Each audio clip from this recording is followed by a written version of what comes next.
은평 지역 코로나19 확진자 발생이 이어지고 있습니다. 초등학생에 이어 5세 남자아이가 확진 판정을 받았고 신사 이동에 사는 부천 쿠팡 물류센터 직원이 확진 판정을 받았습니다.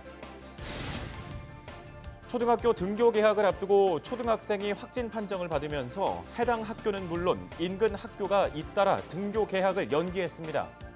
고등학교는 학부모님들의 민원과 불안 때문에 그러는 거거든요. 원래는 5월 27일이었지만 6월 2일 안에서 등교 수업을 이처럼 지역 곳곳에서 산발적으로 확진자가 발생하고 있습니다. 이럴 때일수록 개인 방역 수칙을 철저하게 지켜야 하는데요.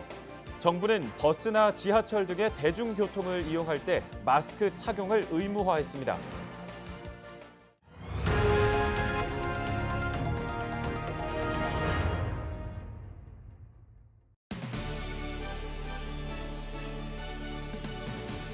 시청자 여러분 안녕하십니까? 헬로티비 뉴스 시작합니다. 5살 유치원생이 코로나19에 감염됐습니다. 은평구는 응암 이동에 살고 있는 5살 남자아이가 코로나19 확진 판정을 받았다고 27일 밝혔습니다. 환자는 앞서 26일 확진 판정을 받은 여는초 2학년 학생 확진자로부터 감염된 것으로 추정되는데요.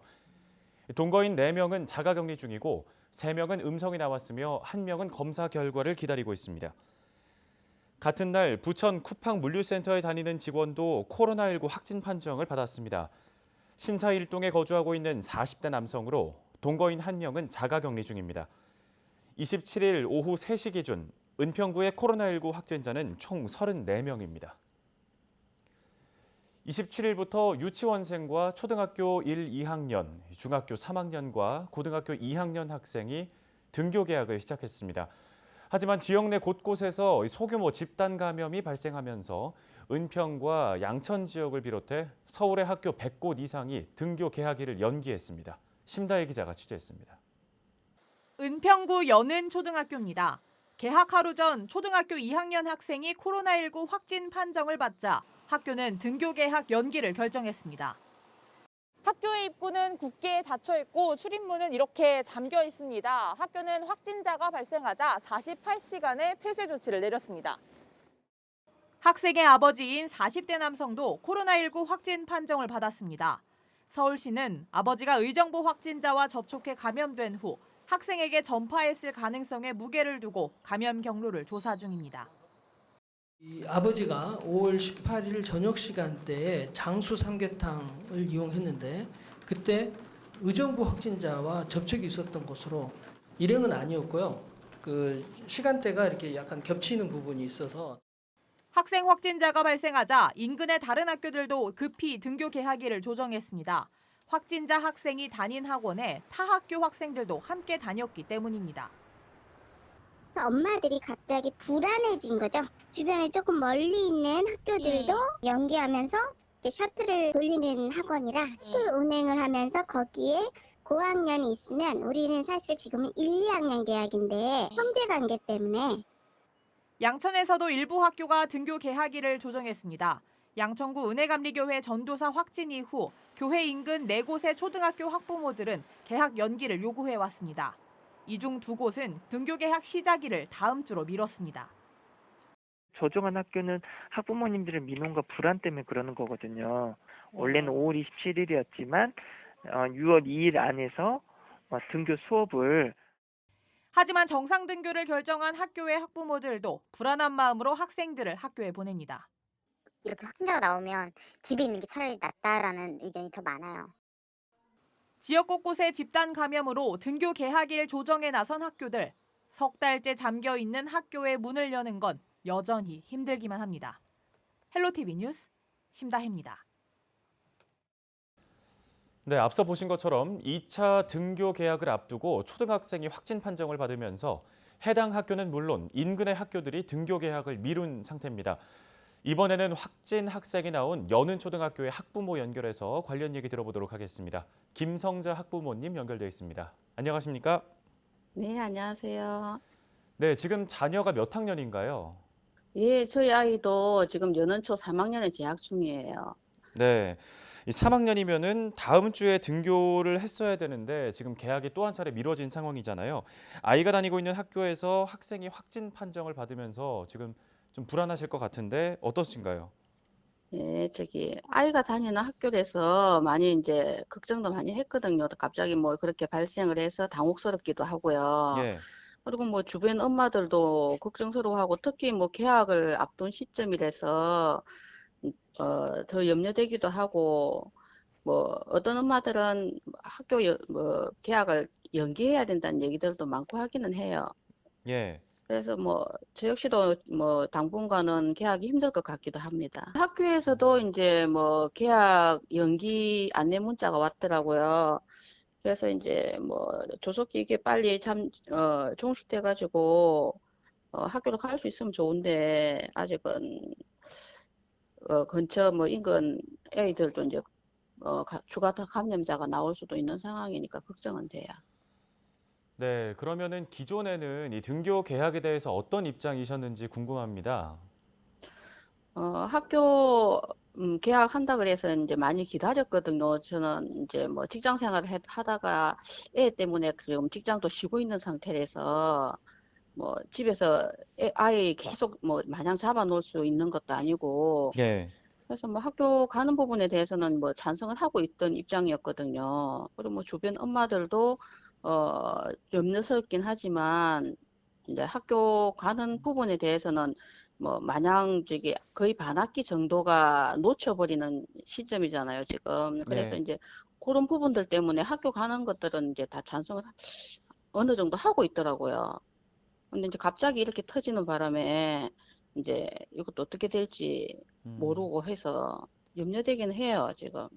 네, 걱정이 많으실 텐데 아이들이 등교 계약을 하지 않으면 오히려 학원이나 뭐 PC방 이런 곳들로 많이 가게 되면서 그런 곳에서 감염될 위험이 더 크다. 오히려 학교를 가는 게 더 낫지 않겠냐 이런 우려들도 좀 있었거든요. 이번에 이 초등학교 학생 확진자 역시 지역 내에 있는 학원에 다녔던 걸로 알려지고 있는데 이 부분은 어떻게 보고 계신가요? 학교를 딱히 안 간다고 해가지고 애들이 집에서 이제 관리가 되는 게 아니더라고요. 우리 애 예. 같은 경우도 학교는 안 가지만 온라인 수업 끝나면은 그냥 점심 먹고 밖에 나가서 놀려고 그러지 집에 안 있으려고 그래요. 그래서 이제 뭐 그런 부분이라든지 또 학교도 안 가니까 또 걱정되니까 학원도 질 수가 없어서 학원을 저는 보내고 있거든요. 예. 그런데 갑자기 이제 큰 학원에서 이제 그렇게 터지고 나니까 학원 보내는 부분도 좀 불안스럽고 걱정이 돼요. 그래서 뭐 마냥 이게 관리가 철저하게 되는 것 같으면은 오히려 학교 생활이 더 나을 수도 있다라는 생각이 들기는 해요. 뭐 이렇게 밖으로 다니다 보면은 이제 학원도 뭐 부분적으로 이렇게 뭐 열 체크하고 마스크 착용하고 한다고 얘기는 하지만 또 그게 감염 증상이 안 나타나는 경우도 또 많다고 하니까 그 부분에 대해서 이제 뭐 학교에서는 또 국가에서 관리하는 거니까 아무래도 조금은 더 음. 안심이 될 것 같기는 해요. 네, 지금 관련 기관인 교육부에서는 지난 3월부터 계속해서 이 등교 개학과 관련된 여러 가지 대책들을 내놓고 있는데요. 이 학부모로서 교육부, 교육 당국에 좀 당부하고 싶은 말씀이 있으시다면요. 예, 뭐 이게 뭐 누구 한 사람의 힘으로 되는 것도 아니고 다 협력해가지고 이제 서로 뭐 거리 지키기라든지 뭐 마스크 착용하는 거라든지 이제 그런 부분들 저희들도 그런 수칙들을 잘 지켜야 되겠고 또 국가 이제 교육당국에서도 이제 더 철저하게 관리를 해가지고 지금 조속하게 개학을 했으면 좋겠고요. 이제 그렇게 해도 이제 염려되지 않을 정도로 이제 관리를 잘 해주시면 저희들이 감사하죠. 네, 잘 들었습니다. 오늘 도움 말씀은 여기까지 듣겠습니다. 감사합니다. 네, 감사합니다. 다음 소식입니다. 버스나 지하철 등 대중교통은 사람들이 밀집할 수밖에 없기 때문에 코로나19 감염에 더 취약하겠죠. 이 때문에 정부가 전국 대중교통에서 마스크 착용을 의무화했습니다. 마스크를 착용하지 않으면 대중교통을 이용하지 못하게 한다는 건데요. 하지만 현장에서는 현실적인 어려움도 있다고 합니다. 출근길 풍경을 김진재 기자가 취재했습니다. 저 아저씨 마스크 착용해 주세요. 마스크. 네, 마스크 착용을 해주셔야 돼요. 마스크를 착용하지 않은 승객이 버스에 오르자 버스 기사가 마스크를 착용하라고 이야기합니다. 이어 마스크를 착용하지 않으면 탑승할 수 없다고 설명합니다. 마스크 착용하면 못 타요. 인천시 등 일부 지자체에서 시행 중이던 대중교통 내 마스크 착용 의무화 조치가 26일부터 전국으로 확대된 겁니다. 버스를 비롯해 택시와 지하철 등 대중교통을 이용할 때 마스크를 착용하지 않으면 탑승이 제한됩니다. 네, 지하철 승강장에서는 이렇게 모든 시민이 마스크를 착용한 모습입니다. 마스크 의무화 조치에 대중교통기사와 시민들은 반기는 분위기입니다. 좋은 제도인 것 같아요. 마스크 착용이 필수인 만큼 착용 안 하면 이런 대중교통 이용 못하는 게 맞는 것 같아요. 이게 마스크가 있어야 모든 다른 사람들도 이제 안전한 거고 하니까 필요하다고 생각해요. 좋게 생각하죠. 그렇지 안 쓰고 탄 사람이 엄청 많다고. 근데 그 사람들 안 태운다면 좋지 뭐. 하지만 현장에서는 고충도 있습니다. 승객들이 마스크를 착용하지 않더라도 현실적으로 탑승을 제한하기가 어렵다는 겁니다. 마스크 미착용자는 승차 거부를 할 수 있다라고 현실적으로 이렇게 얘기를 하는데 손님들이 좀 잘 안 지키려고 그러고 그 몇 마디 하면 시비를 걸려고 하고 막 그런 게 아직은 있어요. 막말로 탔는데 나이 잡순 할머니가 탔는데 아이고 깜빡 잊어버리고 마스크 안 썼다는데 안 썼으니까 내리라고 할 거야? 노인들보다 걸어가라고 하면 안 되냐. 특히 노인 등 일부 시민들의 경우 마스크 의무화를 잘 모르는 경우도 있어 지속적인 홍보가 필요합니다. 어르신들이나 아직 학생들 뭐 이런 친구들은 또 그런 상황들을 대비하지 못하면 당황스러울 수도 있을 것 같아요. 좀 더 홍보가 더 많이 돼야 되지 않을까. 5차, 6차 감염 등 계속해서 확산하고 있는 코로나19 바이러스. N차 감염의 고리를 끊기 위해서는 결국 시민들 스스로 마스크를 착용하는 등 꾸준한 확산 방지 노력이 필요해 보입니다. 헬로티비 뉴스 김진재입니다.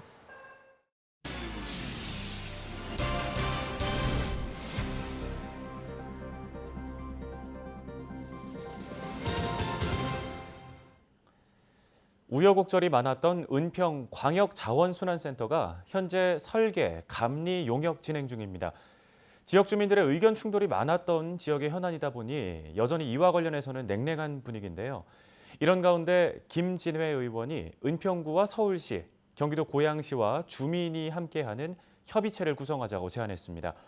건립 과정에서 소통 부재가 계속 지적돼 왔던 만큼 주민과 지자체가 머리를 맞대고 의견을 나누자는 건데요. 자세한 내용은 직접 들어보겠습니다. 김진애 의원님 안녕하십니까? 예, 안녕하세요. 네, 최근 임시회에서 은평광역자원순환센터와 관련해서 은평구가 주도하는 협의체를 구성하자 이렇게 제안하셨죠. 구체적으로 어떤 내용인가요? 예, 그 2018년 6.13 지방선거 당시에 정장 공약으로 기존의 반지하화를 완전 지하화로 공약하였습니다. 예. 은평광역자원센터의 완전 지하화를 찬성하는 지역 주민들과 은평광역자원센터를 반대하는 주민들 간의 갈등이 있었습니다. 그런 과정에서 반대를 주장하는 주민들이 은평광역자원순환센터의 완전 백지화를 주장하는 은백토라는 단체도 조직하게 되었습니다. 예. 구청에서는 공식적으로 2번의 설명회가 있었는데요. 서로 간의 입장 차이가 커서 설명회가 제대로 진행되지 못했습니다. 그래서 구청장과의 면담을 요구했으나 구청 현관에서 제지를 당하는 일이 있었고 예. 다른 민원인들에게 피해가 간다는 이유로 현관 셔터를 내리는 일도 발생하였습니다. 또한 기존 수색의 재활용 선별장이 있는데 왜 또 굳이 진관동에 재활용 시설을 짓는 것이 옳은 일이냐라는 의견들로 온라인상에서도 많은 공방이 벌어지기도 했습니다. 예. 그래서 지역 이기주의 아니냐는 말들로 지역 주민들 간에도 많은 마음의 상처를 받았다고 합니다. 그래서 은평구청, 서울시, 고양시 주민 대표, 전문가들이 한자리 모여 협의해보자고 자리를 만들려고 하는 것입니다. 현재 은평구청에서도 긍정적으로 생각하고 있고요. 그래서 6월 2일에 갈등관리심의위원회를 열기로 했습니다. 그리고 서울시에서도 참여 의사를 밝혔고요. 얼마 전 고양시청에서도 참여에 적극적으로 검토키로 지축지구 연합회에 공문을 보냈다고 합니다. 네, 지금 이 광역자원순환센터와 관련된 협의체 구성에서 이 경기도의 고양시를 좀 언급을 하셨거든요. 고양시도 참여를 해야 한다는 주장인데 정확히 어떤 이유 때문인 건가요? 예, 은평광역자원순환센터가 인근 고양시 지축지구랑 삼송지구에 인접해 있습니다. 그런 상황이다 보니 지축 삼송 주민들께서 은평구청에 민원을 많이 제기를 하십니다. 네. 그러다 보니 은평구청에서 민원으로 인해서 업무에 많은 어려움을 겪고 있었어요. 그래서 구청 입장에서는 은평 구민이 아닌 분들의 민원을 해결하기가 쉽지 않으리라 생각이 됩니다. 예. 그래서 고양시도 고양 시민들의 민원이 무엇인지 함께 자리해서 어떠한 민원인지 들어보고 제3부지를 포함한 생산적 논의를 하는 열린 행정의 모습을 부탁드리고자 참여를 제안했던 것입니다. 네, 이 문제와 관련해서 이번 총선에서 당선된 강병원 의원 역시 주민들과의 소통이 중요하다, 협의 기구가 필요하다 이런 얘기를 한 적이 있는데요. 협의체가 마련되면 어떤 역할을 해야 된다고 보시나요? 예, 앞서 말씀드렸다시피 대화의 부족으로 인해서 은평광역자원순환센터를 찬성하는 주민과 반대하는 주민들이 갈등하게 되었고, 기존 수색의 시설을 보완해서 사용하라는 주민들과 진관동으로 왜 빨리 옮겨가지 않느냐고 하는 지역 주민들 간의 갈등도 존재합니다. 네. 그래서 협의체를 통하여 허심탄회하게 은평광역자원센터를 왜 지어야 하는지, 아니면 왜 지으면 안 되는지, 기존 시설을 보완해서 지으면 되는데 왜 그렇게 안 하는 건지, 아니면 못 하는 건지, 그런 것에 대해서 대화를 통해 도출해 보고자 하는 것입니다. 현재 설계 감리 용역이 진행되고 있고요. 아직 용역이 끝나려면 8개월 정도 남았습니다. 네. 그동안 우리 함께 머리를 맞대고 좋은 방법을 찾아보고자 하는 것입니다. 하시고 싶은 의견들을 마음껏 제시해 주십사 하고 협의의 장을 만들고자 하는 것입니다. 네, 이 광역자원순환센터 건립을 아직 불편해하시는 주민들이 많습니다. 이분들께 드리고 싶은 말씀이 있으시다면요. 네, 은평광역자원센터와 관련해서 수많은 민원을 받고 있습니다. 협의체를 통하여 대화 가운데 좋은 방안도 마련할 수 있을 것이라고 생각이 됩니다. 협의체에 많은 관심 가져주시기를 부탁드리겠습니다. 그래야만 협의체에 참여하신 분들의 마음속의 의문이 풀리지 않겠습니까? 저는 그런 소통의 장을 마련하고자 하는 것입니다. 아마도 이 협치의 논의는 아주 어려운 논의가 될 것입니다. 그러나 그 과정을 통하여 은평의 민주주의가 한층 더 무르익는 계기가 될 것입니다. 최선을 다하겠습니다. 네, 이 소통의 기구가 필요하다는 데에는 많은 주민분들이 공감하실 것 같습니다. 지역 내의 중요한 현안이 잘 해결되기 위한 의견 수렴의 역할을 할 수 있는 협의체가 마련이 될지 지켜보겠습니다. 오늘 말씀 감사합니다. 예, 감사합니다. 다음 소식 전해드립니다. 은평구 의회가 올해 첫 정례회에 돌입했습니다. 정례회는 26일부터 다음 달 24일까지 30일간의 일정으로 열리는데요. 이번 정례회에서는 2차 추경안 심사와 행정사무감사 등이 진행됩니다.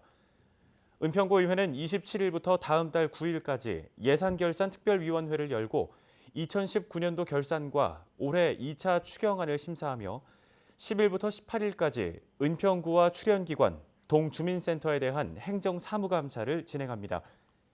26일 열린 1차 본회의에서는 코로나19와 관련된 의원들의 5분 발언도 이어졌는데요. 김호만 은평구 의원은 사회적 거리두기 기간 동안 공무원들의 간담회와 회식이 잦았던 점을 문제 삼았고, 양기열 은평구 의원은 포스트 코로나 시대에 대비하기 위해 행정이 적극적으로 나서야 한다고 주장했습니다. 직접 들어보시죠. 사회적 거리두기 강도가 높았던 지난 3월과 4월 내내 은평구청 공무원들은 과도하게 많은 인원들이 모여서 간담회를 열고 식사했던 사실이 구청 업무 추진 민핵을 통해서 확인이 되었으며, 본 의원은 은평구 행정에서부터 포스트 코로나 시대에 발맞춰 발빠른 대응이 필요하다고 제안합니다. 무너진 지역사회의 복원력 방안을 위해서는 새로운 방식의 행정과 재정이 도입되어야 합니다. 이번 정례회는 다음 달 22일부터 구청장을 상대로 구정질문을 벌이고 다음 달 24일 폐회합니다. 뉴스를 마칩니다. 시청해주신 여러분 고맙습니다.